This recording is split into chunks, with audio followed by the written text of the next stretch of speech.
and they go to jail for 20 years for stealing lipstick worth 150 pesos from their employer, something like that. So it's really quite unjust and has to be adjusted already. Thank you very much, Mr. Senator. Thank you, Justice Ahmad. The CHR, can we have your comment on this? Good morning, Your Honors. Gala, yes. We are very supportive of these measures because we believe that these are long overdue and it will surely serve justice and promote human rights, especially of the marginalized. We would like, however, to put on record certain comments. We believe that SB 14, the amount specified, are actually measured to counter the gravity of the commission of the crime. So we believe that it should indeed be passed soonest because it will definitely promote the justice in our midst. And as to SB 1227, our comments would be that one, the definition of the child under RA 7610, in order to make it consistent with the law, with your proposed measure, we would suggest that the minor under Section 12 be instead changed to child in the measure, ma'am. And We are not, precisely, we said we decided we will not touch okay. that first because the substance of the provisions of the penal code will entail a lot of debate. So Okay. itabi muna natin yan. Okay, We'll yes. next consider Yes, it, Your Honor. We'll just submit yes. later on the position Yes, paper on the yes, matter. Okay. yeah. Otherwise, Your Honors, we are very, very supportive Yes. of the measures, and it's about time. Yes, the Department of Justice. Good morning, Your Honors. We will submit also our official position paper on the matter, Your Honor. But personally, I also believe that the changes is timely and required by the times, Your Honor. What date are we today? We are January 18. Can we have it before the month is over or next week?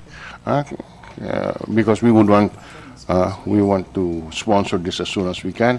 So if we can, when can you file it? As soon as I'll try my best, Your Honor, to file it as soon as possible. I can commit on a specific date, Your Honor. Sorry? I can commit on a specific date, Your Honor, but I'll do it as soon as possible, Your Honor. Yeah, well, we will submit our committee report on a week from now, January 25, and we will sponsor this Monday after that 25th, so about January 30. Yeah, we will present this, the committee report will be sponsored, our timetable, under timetable on January 30.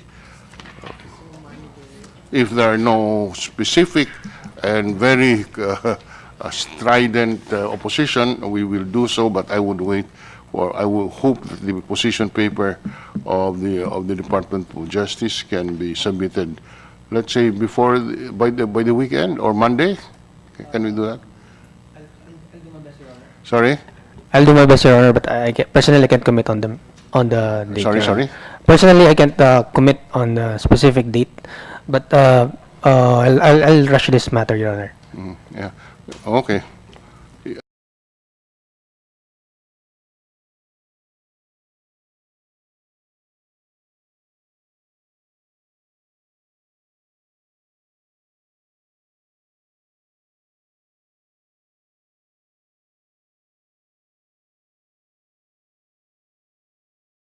Our head sa OLA, sir, and we'll check on the stand of the office, but I believe the Office of the Ombudsman agrees with the revisions or the adjustments of the values. The so we will be also submitting a yes, sir. position paper. Hopefully, we can have it by Monday at the latest. Monday, sir? Yes. Yes, sir. I will coordinate with our head, sir, of Okay. OLA. Sige. Okay. Let's just finish the number. Okay. From the PAO, Yes, Your Honor, please.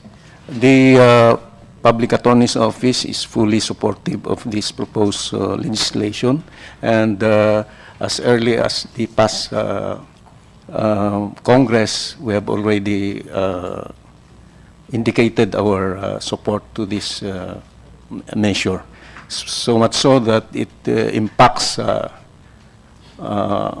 more on the clientele of the Public Attorney's Office, who are mostly charged with these property crimes. And would you be in a position to state on the record how many convicts who are serving sentences right now would be benefited if we pass this measure? Give us an idea. Maybe. Microphone, please. Just a rough, without binding you to it. Just a rough, off the top of your head. Ballpark figure. Ilan kaya ang to really to update this and make it more just? How many would be benefited? Mr. Chair, just to guide the Deputy Chief Public Attorney, we have to remember that the current jail population, insofar as the jails are under the Bucor, that's about 48,000 plus convicted prisoners, and while those under BJMP, it's more than the 48,000 under Bucor. I think it's a total of 120,000 something. Both BJMP and Bucor. So what percentage, more or less, it's just again a very rough estimate, just recalling a data that I was just looking at last week. So any percentage of that number, the detention prisoners, of course, are under the BJMP, except for those convicted of imprisonment of 3 years, less than 3 years.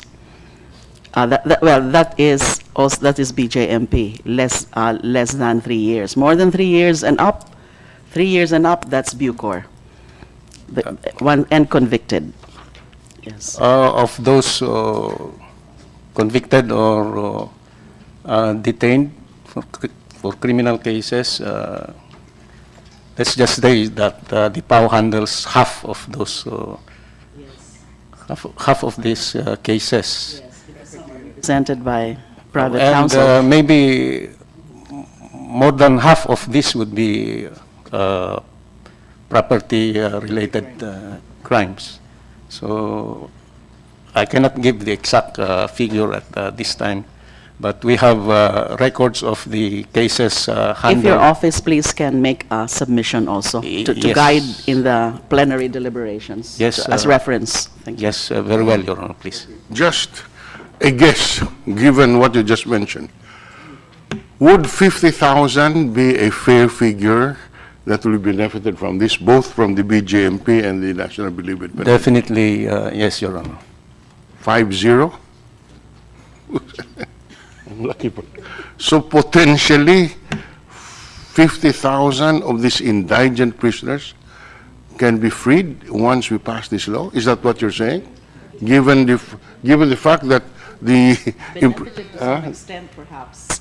Although not necessarily all can Yeah. maybe Yes, free, ma- but to maybe, some extent, because yeah. it again depends Yes. on the status. If and the penalty is lowered because of the adjustment, then so some would benefit. roughly, we can safely say 50,000 will be benefited, but we cannot say that 50,000 will be released. Yes, Is that correct, Attorney Musik? yes, Your Honor, please. Yeah, so at least we get, but if you can submit to the committee a more precise figure, because that would help us in convincing our colleagues of the urgency of this measure. So well, yes, Senator De Lima. Just one point, Mr. Chair. This is just an observation, and I'm sure there is a explanation.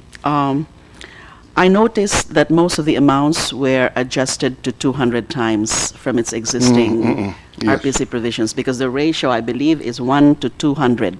That's right.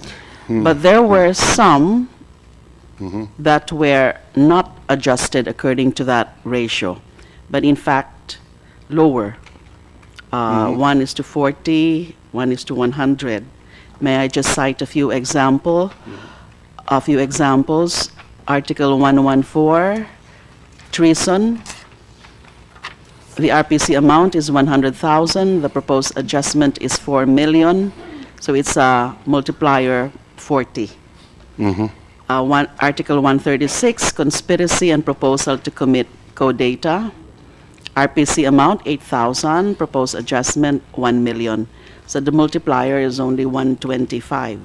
And there are a few that the multiplier is just 100, like Article 209, the betrayal of trust by an attorney, multiplier of 100. Article 217, malversation of public funds or property, multiplier of 100. Maltreatment of prisoners under Article 235, only a multiplier of 16. So there are a few. I can submit a list to the Office of the Good Chair.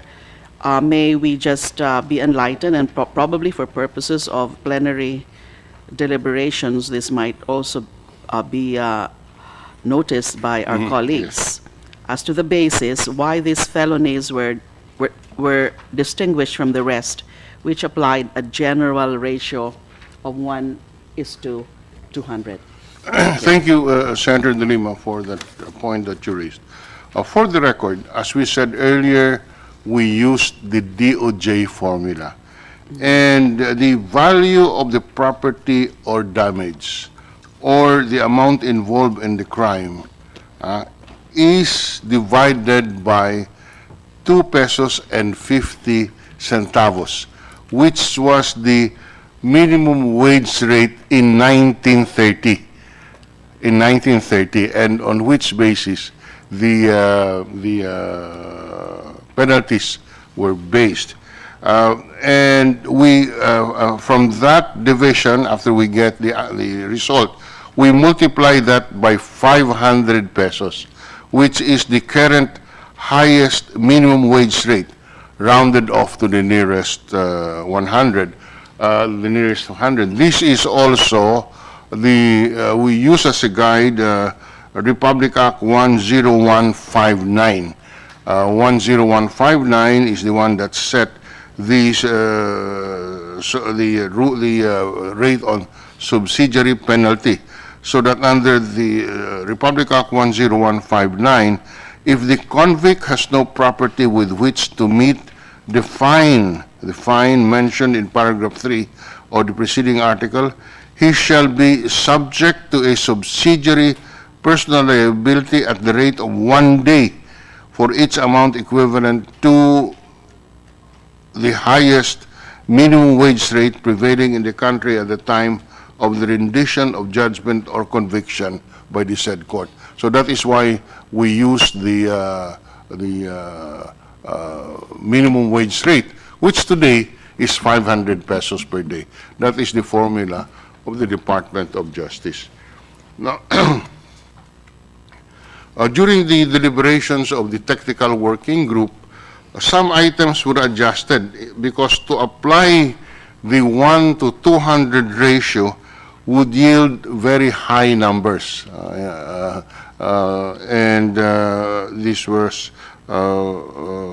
This is why those provisions were adjusted differently. That's the principal reason, because to strictly apply the 1 is to 200 would yield a very high number. So with that, if there are no other issues, if the Honorable Abad would find time to submit a position paper, we would gladly look into. We would be very appreciative in order to guide us in our debates. Any other comment? So we expect the position papers to be submitted by the Department of Justice, by the Ombudsman, not later than the 23rd of this month. Also, the Public Attorney's Office can submit to us, and on Justice Abad, in your own time, if you can do so. We we don't want to impose on you as yes, if you can voluntarily submit it, it would be deeply appreciated. So with that, unless there are other matters, any other? We would now consider the hearings terminated, and let me reiterate that we adopt all the position papers, discussions, and deliberations in the previous Congress when Senate Bill 2680 was deliberated upon as part of the proceedings in today's committee hearing. With that, unless there are other issues, concerns, statements to be made, the chair will now consider the Senate Bill number 14 submitted for the deliberation and decision of the committee. Thank you very much.